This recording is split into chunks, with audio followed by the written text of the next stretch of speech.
So, to make my Roy Batty, I used the Leland Palmer head from Twin Peaks, and I used the Maximus from Marvel for the body.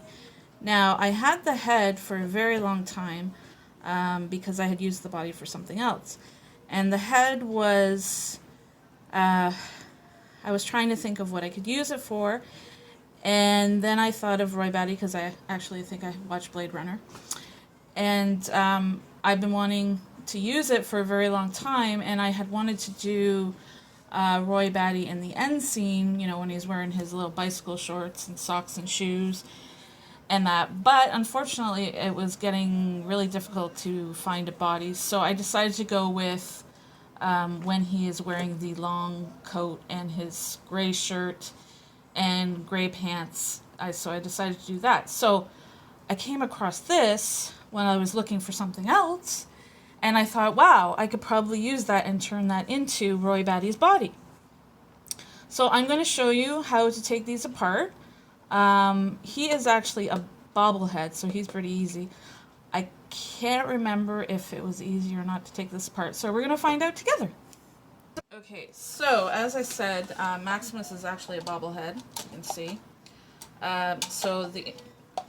It's real easy. All you do is actually unscrew it, which is super easy.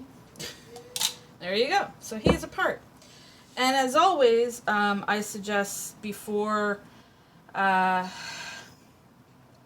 heating your water up, like I showed you before, and dipping him in to make him pliable so you can take the head off, always try to just take them apart. And he comes apart really easily, so there isn't any extra any need for any extra process. So there you go. So you got two heads and two bodies. So what I'm going to do is I'm going to put this head with this body, and these are parts that I could possibly use for something else. I do use the body. I'm making Tobias Budge from Hannibal, so I use this body. I'll show you at some later date how I did that. I haven't found a use for this head yet, but I'm sure I will at some point. So those are extra parts. So we have this to deal with. So what I'm going to try and do... Oh, I can't do that. Okay, never mind. Okay, so I was going to try and see if I could maybe take the bottom from the top, but I can't do that. So as you can see, I have the head and the body, and if you notice, because this one is a bobblehead and this one is not, it's not really gonna fit in. I mean, it goes a little ways, but because there's an extra lip in here, it's not going to go all the way down. But as you can see, on the one that I did, I got it to go all the way down. So what I did was, now you can take the long way, and you can file inside here. I did do that with one, and it took me while I was doing it, I watched Jaws, and it took me the whole entire length of the movie to get the opening big enough to go on the body. So I found a quicker way. So what I'm going to do is I'm actually going to drill in here so that the lip is gone, and then I might have to do some fine filing, but that doesn't take very long. So I will show you next how to do that. Okay, so as I stated earlier, I'm going to drill this out.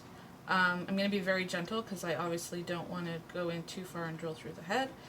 So I have my drill here. I think this is like a 5/16 bit. But what I would suggest is going and testing first to see, because you want something that is big enough so you don't have to file, but you don't want it too big that you make it so loose. So this one actually is in line with the outer circle, which is fine because it's actually the inner ledge that I want to get rid of. So what I do is So, so I've put my drill bit on, and what I'm going to do is I'm just going to gently drill in.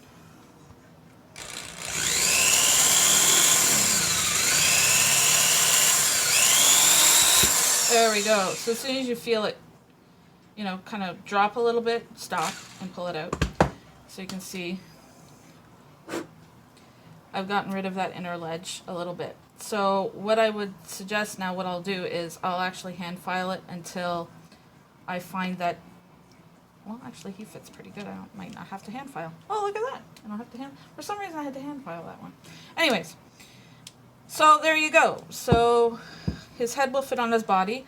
Now, I won't glue this on because I actually like that they can turn, but he's not, I mean, you have to pull to get it off, so I'll just leave it like that, because I think, I like that they're still able to turn. So we'll just, yeah, so there we go. So that's that done. So now what I have to do is I have to paint him, and I have to remove the eyebrows, because we don't want gray eyebrows. I actually prefer the Funkos without eyebrows. Just a personal preference. I know they do a lot of eyebrows now, so when I do my customs, I tend to take them off. And partially because normally they don't match up to what I'm making the custom for anyways, so I'm going to take those off. And the custom I'm doing, the lady wants blue eyes, because Rector Harrow had very vibrant blue eyes. So I'm going to do that. Now I did mine black because most Funkos have black eyes. So, and because this has like this circle around it, it made it really easy to paint in the black. So as you can see, he is going to end up like him. So I'm going to show you how to do that in the next few videos. So I'll show you how to remove the eyebrows, and then we'll get into the painting mode. Okay, so you can see I cleaned up his eyebrow area. So he's ready to be painted. And just while I was, you know, cleaning them up and off camera, I spilt my little thing of nail polish remover. Luckily, it was only a small container, so it was only a minor spill. So that's why I do that. So there you go. So he's all cleaned up. Now for him, because he's got this sort of kind of weird space age outfit underneath, what I did was I used felt to make a little covering for the top. You can see. And then actually used a little piece of fake like leather, really, and made like a little belt here for his pants. And once you paint his pants, it doesn't look as bizarre as it does here, because I painted it down so that the pants were actually over the boots. So you get the look of long pants with shoes on. And then I painted his jacket all black. And I'll show you on this one. This part here is kind of rough looking because, I don't know, they just didn't really, I didn't like the way it looked, so I actually added a piece of material here, the same as the belt, and I just added it here to give it a more finished sort of look. So I'll show you how I did that as well.